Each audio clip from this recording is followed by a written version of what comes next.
think we're gonna need a rock star. It's now about 6:15 on a Tuesday evening. We just released a video. Hope you guys enjoyed it.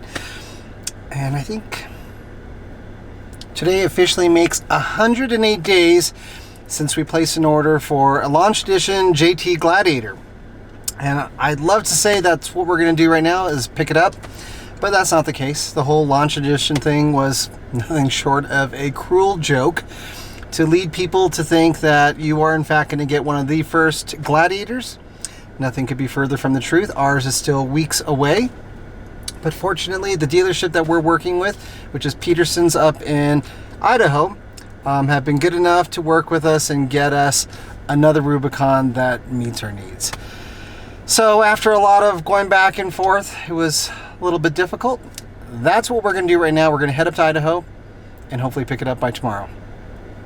So let's get going.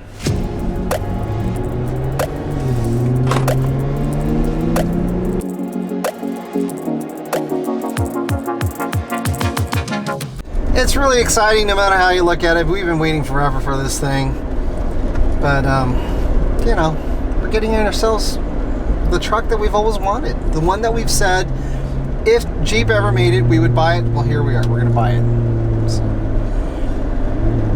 when all is said and done, this is the day. The day that the unicorn becomes a reality.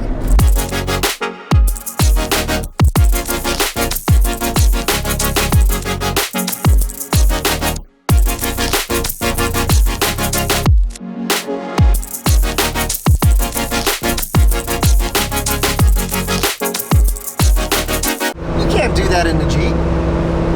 80, 82?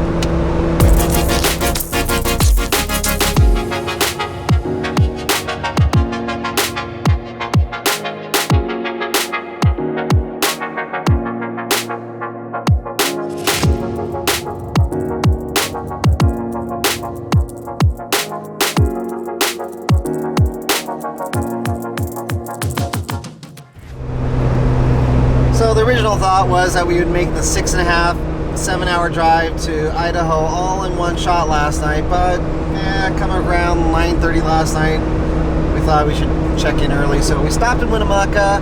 So now it's day 2 of our journey to pick up our Gladiator. And I know what the question you guys are asking is, why go all the way to Idaho just to buy a Jeep? Because I get that question all the time. And the fact of the matter is that amazingly, the dealerships up there offer incredible deals on trucks and Jeeps. There really are few places, I should say, in America where you can get the kind of deals that you can get for a Jeep or truck than you can in Idaho. Now, it's not all cut and dry. It's not like you're getting a total good deal for nothing.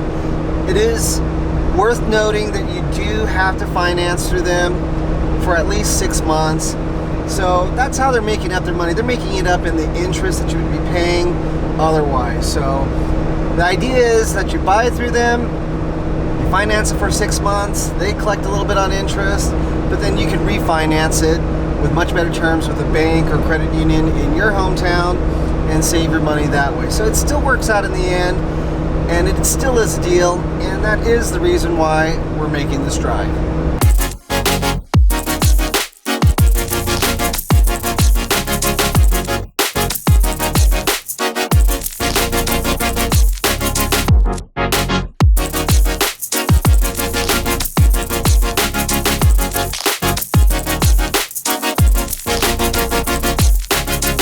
We are now pulling up to Peterson Dodge Jeep here in beautiful Nampa, Idaho, and the home of our Gladiator that we're just about to pick up.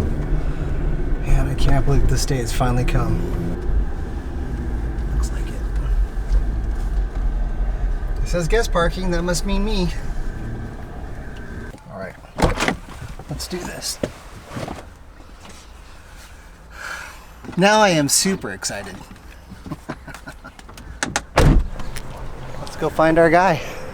Okay, come on in. Thank you.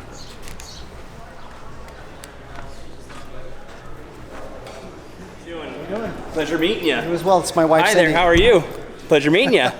This is Ken Shirtliff, I believe. Hello. He's the guy who's going to be taking care of us. Oh yeah, you betcha. Come on out, let me show you the Jeep. Great. Is that it? That's it right there. Isn't she pretty? Thank you. Holy cow. Man, I thought this day would never come. I know, man. Patience is a virtue, and I swear you had more than Job. So. Looks good. Super nice. Just like our JL, except for, of course, it's got a bed.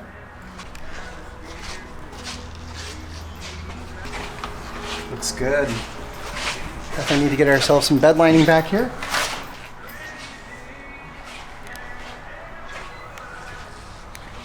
So what do we need to do from here in order to get this thing wrapped up? All right, well, typically I will run you through all the options and stuff like that, but Ryan, I think, is pretty close to ready for you. Okay. Come on in. So This is Ryan. He's our finance guy. He's going to be wrapping this up for us. He says it's only going to take minutes, right? Yeah, every car dealer says that. Sometimes. But we'll jump through this here really fast. I've got all the areas highlighted for you to sign. Awesome. And if you have any questions, let me know. It's pretty straightforward on it.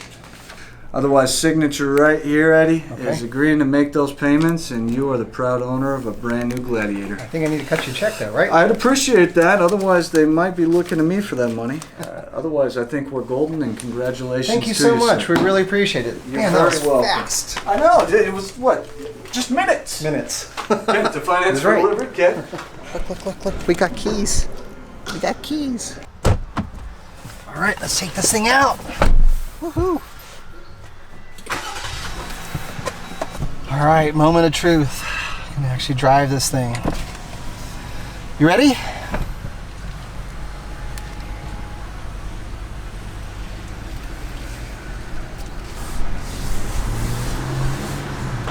You know, it's weird. It's been so long since we've driven a stock like Wrangler. That's what kind of feels like in here anyway. You forget how quiet and smooth it is. And of course, a long wheelbase can't hurt. All right, time to head on home.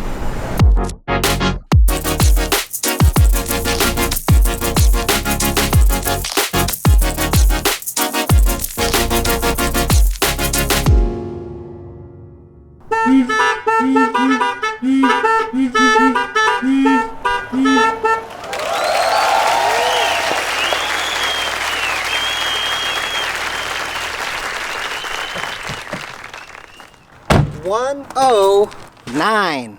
That's how long it took us to get our brand new 2020 Jeep JT Gladiator Rubicon. 109 days. And if you can believe it, it's not even the one that we ordered. But all's well that ends well. And here at long last is the newest member of the Wayalife family.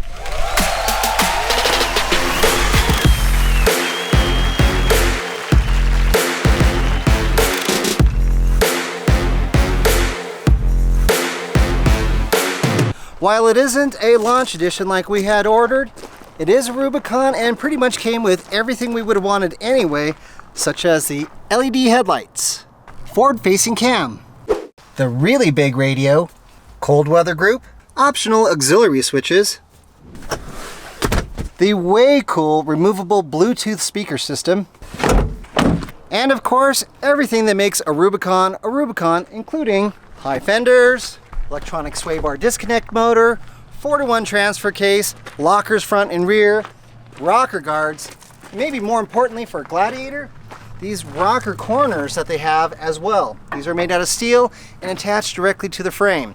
Something kind of important if you're going to play on the rocks. So let's take this thing for a spin and talk about some of our initial impressions. All right, let's go.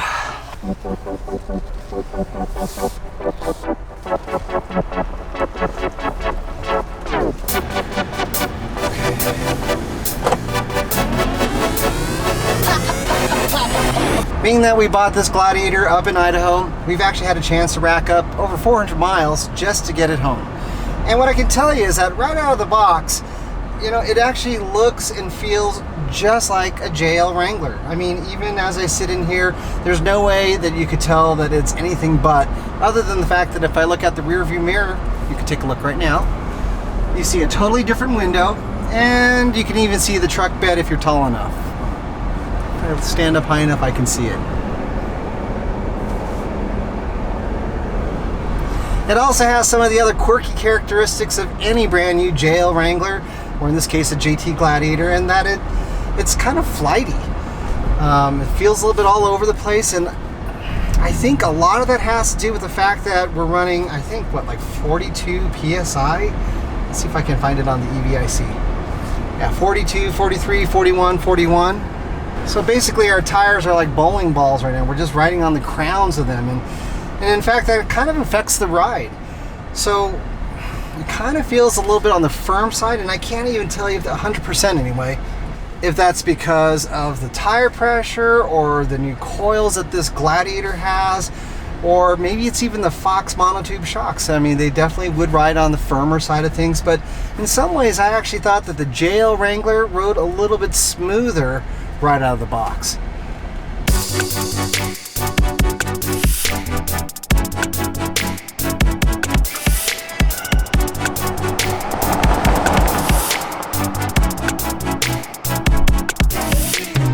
So as far as the ride goes, I think I need to let about 10 PSI out of the tires and revisit this ride quality issue. It's hard. It's been a while since I've driven a stock JL Wrangler, but I'm just trying to go off of my best recollection of things.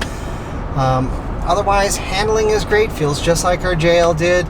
Not only stock, but even how it feels now, at least more or less. For those of you who have owned or do own a mid-size pickup, I can tell you that this thing feels nothing like anything I've driven in the past. So it feels great. I'm really happy with that.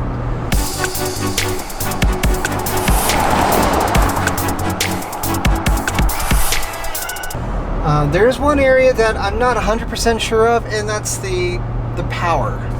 Even though this is essentially a JL with 410s, and with the exact same 8-speed transmission, I don't know if there was a reprogramming or if it's just a reprogramming of my head, because the way I remember it, there was a lot more get up and go on our JL. At least right off the showroom floor, if I stepped on the gas, I felt like it really wanted to move.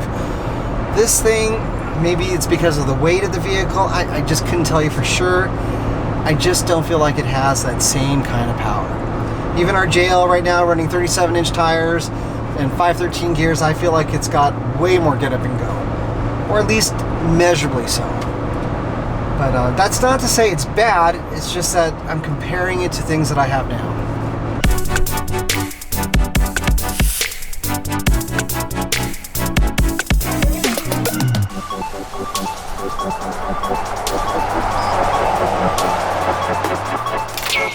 So another issue is MPG.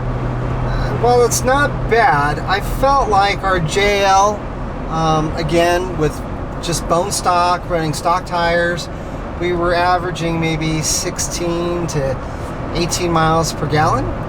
And during that 400-mile drive home, it looked like we were averaging more like 15 on this thing. That could be in part due to the weight of this vehicle or the fact that it's not as aerodynamic. No pickup truck is as aerodynamic. Certainly the Wrangler is kind of a brick in the wind anyway, but we did notice that it doesn't get quite the MPG.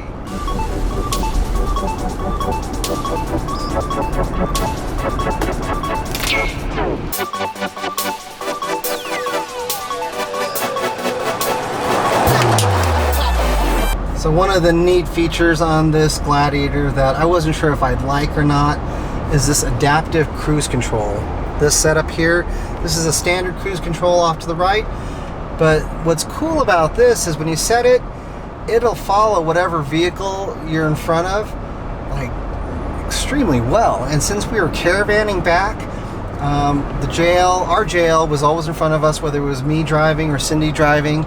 And when we were setting this adaptive cruise control, you could literally just not have to think about anything. This vehicle would always keep up with the vehicle in front. So that was actually pretty neat. I could totally see how on longer road trips where you're caravanning with a bunch of friends, like out to Moab or something, that is very cool to have.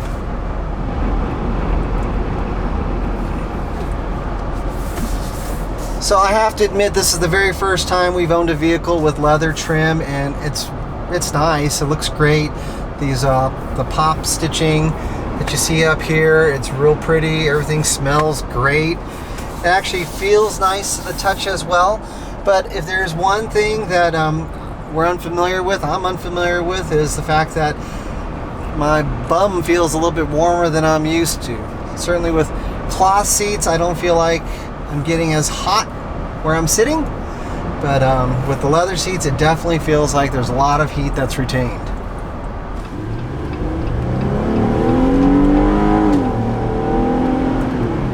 Yeah, it's got power. So last but not least, at least for now, I'd like to talk about the stereo system. And I don't know if it's because the physical cabin size of a Gladiator is a lot smaller than a JL, or maybe it's because the subwoofer is a lot smaller, or maybe it's a combination of both. The sound quality is different. I won't say that it's bad, because it's not. It actually sounds good. But you can definitely hear a difference between the two. If you sit in here and listen to it with all the same EQ settings and then go into our JL, there's definitely a difference. Not terrible, but you can definitely tell that it sounds like you're in a smaller compartment maybe. So that's something worth noting to some of you who are audio enthusiasts.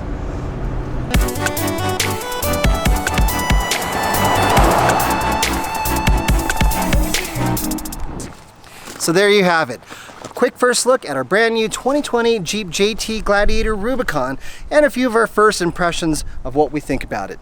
Now, I did nitpick it a little bit, but only to keep it real.